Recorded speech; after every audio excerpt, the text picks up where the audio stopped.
আজি মই ফেচবুকত এটা নিউজ পাইছোঁ।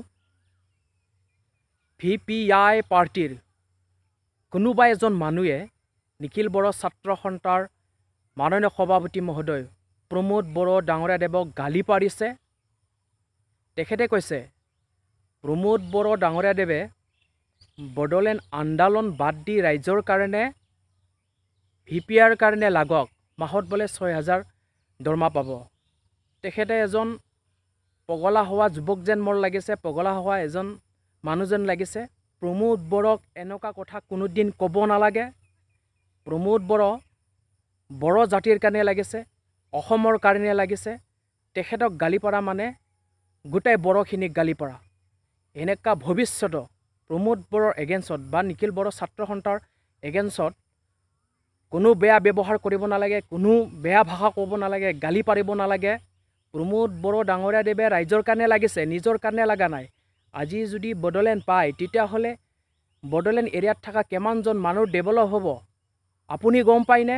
আপোনাৰ কি পাৰ্টি এইটো?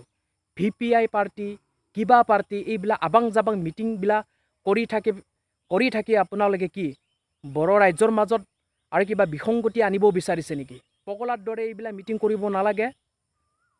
মই সকলো বড়ো জনগোষ্ঠীক, বড়ো জাতি ভাইসকলক মই অনুৰোধ কৰিছোঁ, আপোনালোকে এনেকুৱা VPIৰ মিটিঙত কোনেও যাব দিব নালাগে, কোনেও যাব নালাগে আৰু কোনেও এনেকুৱা মিটিংটো হ'ব দিব নালাগে।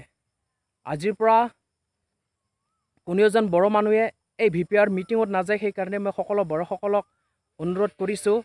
আৰু এবাৰ কৈছোঁ মই, আপুনি নেক্সট টাইম, আজিৰ পৰা নেক্সট টাইম আৰু কোনোদিনে যেন নিখিল বড়ো ছাত্ৰ সন্থা বিষয় কিবা বেয়া কথা কয়, আপুনি এনেকুৱা ক'ব নালাগে।